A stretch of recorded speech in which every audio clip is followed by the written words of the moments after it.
Yes, it's Apple TV and Jason Momoa's Chief of War finale time. I'm a native Hawaiian filmmaker and screenwriter, and this will be my take on Episode 9 from a native standpoint. I'm May, this is Quark, we are Ravenwing, and onward.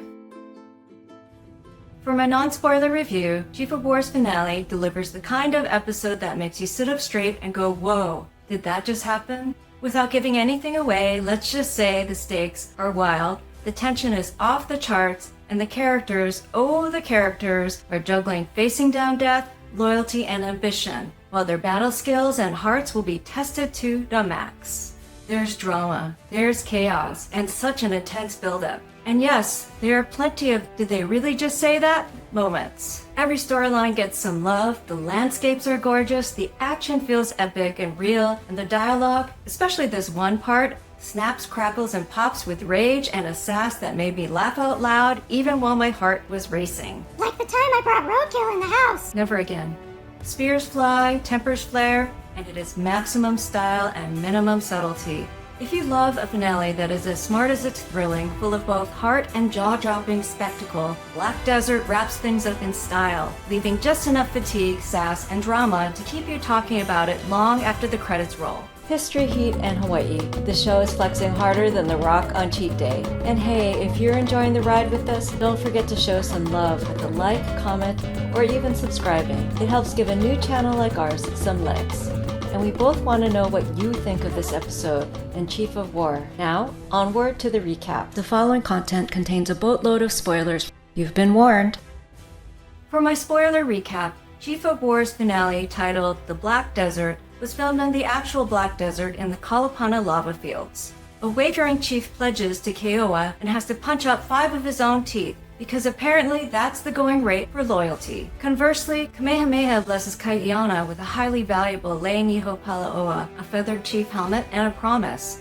With the god of war and Kai'ana's guns, they will be unstoppable. He then invites Kahumanu to join the council, ruffling a few feathered helmets, but she takes her place with aplomb. Anxious preparations for battle ensue. Warriors drill and rifle shooting and formations, and Tony's nervous despite himself. But Kai'ana assures him, no matter what, he promises Tony Hawaii is now his home. Namake admits to being with Kupuohi since he thought Kai'ana was dead, and Kai'ana gives him a touching but scary forgiveness as he takes out his weapons, tucks them into his belt, and then gives his brother a big hug. Meanwhile, Kahikili is sweetly spoon-feeding broth to his son, Prince Kapule, while stringing up his lover Limu above them both for treason. But Kapule begs for the man he loves to be spared, and Kahikili accedes with a nasty warning.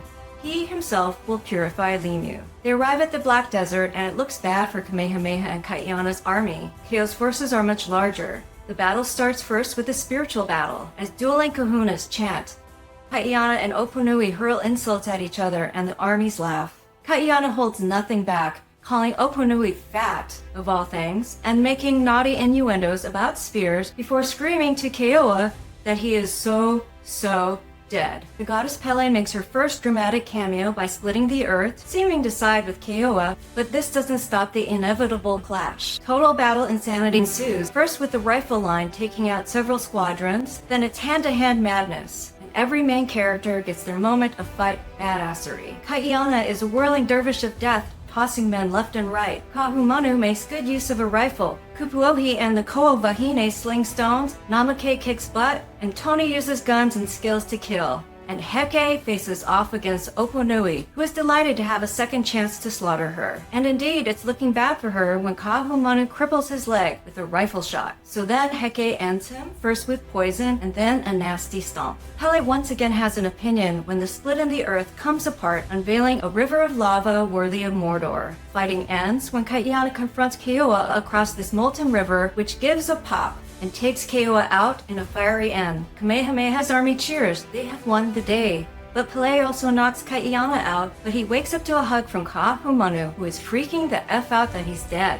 Meanwhile, Kamehameha and her father Moku watch them with identical glowers.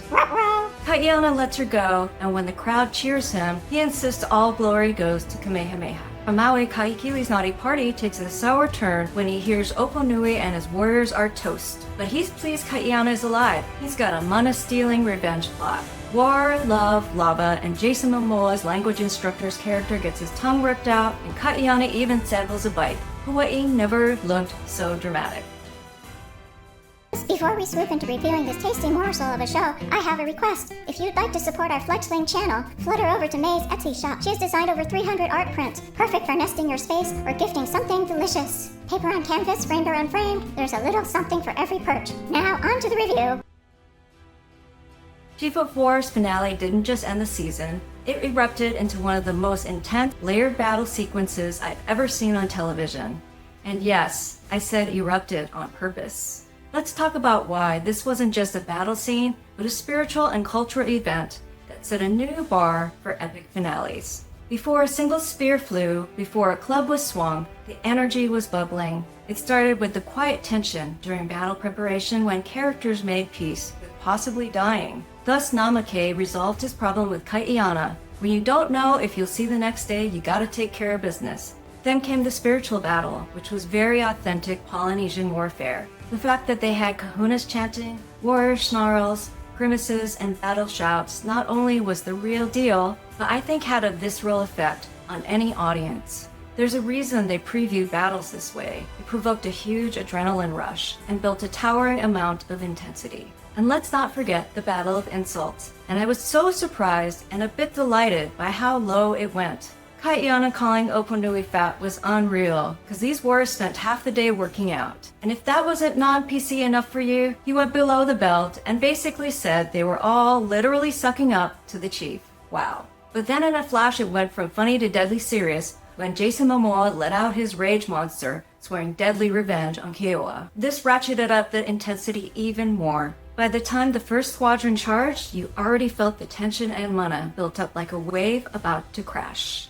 All of this was less scene setup and more like an active ritual that dragged you straight into the fight. Now we have to give Jason Momoa and his team their due. Trust me, I know it is a huge pain to direct and act at the same time, and Jason Momoa is a director playing 5D chess while sprinting on jagged lava rock. And let me clarify, there was no active lava in that field, but if you've ever walked through it like I have, you know it's knife-sharp, ankle-twisting, and unforgiving. The fact that the actors and stunt performers were flying across it with that level of choreography, that is bravery. Even with safety pads, one wrong fall and, well, let's just say, occultic problems. And as the battle progressed, explosions of lava and the lava river upped the on-screen insanity with CGI so seamless you forgot it was CGI, layered on top of a stunt team that was absolutely fearless. People were flying everywhere, bodies hitting the ground. Multiple hand-to-hand duels were exploding in the foreground, while the background was alive with formations of spearmen advancing and other hand-to-hand fights. The whole battlefield was breathing. That's not just action, it's deliberate orchestration. And before all that, they still worked the human drama. The war preparations had a quiet fear and energy. Each storyline got its due, and let me tell you, my tears were flowing when Kaiana forgave Namake. Kahumanu's reaction when she was convinced Kaiana was dead, that was peak soap opera in the middle of a Shakespearean war. Kamehameha and Moku giving her those withering glares, brutal. And the sudden party with Kahikili's posse at the end, Court gave me a dirty look and flounced off to his nest after that. Why would you even bring it up?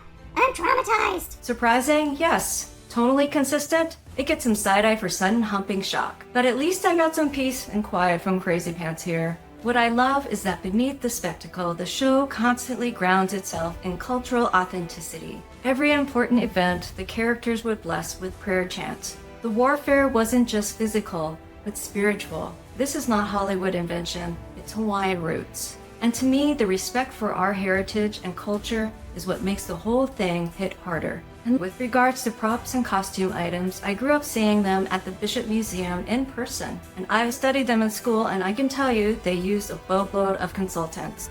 It's the real deal. The only thing they skimped on was Kahiko Hula. Hopefully if there's a second season, and I really hope so, we'll all get some of that. And as Thomas Pa'a Sivit said, it had to be a Hawaiian who directed it.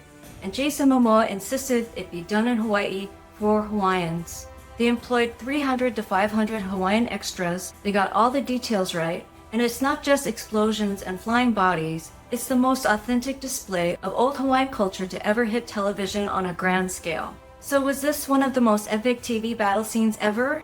Yes. Not just for the visuals, but for the way it wove together emotional intensity, spirit, history, and stunt insanity into a single sequence. Despite Kahikili's party, I give it a 10. Chief of War went out not with a whisper, but with a haka and a hammer. And a frazzled bird. I needed a nap after that. And now I can't wait to dive deeper because there are behind-the-scenes gems, cultural Easter eggs, and subtle details in the show that deserve way more love in the next few weeks. Stay tuned, cheeky babies, this lava field is just getting warmed up. And sadly, this review has come to an end. We thank you kindly for watching, and we hope you've enjoyed your time here. And from us to you, Adios, MFs! safe treading over the lava rocks of life, and aloha oi.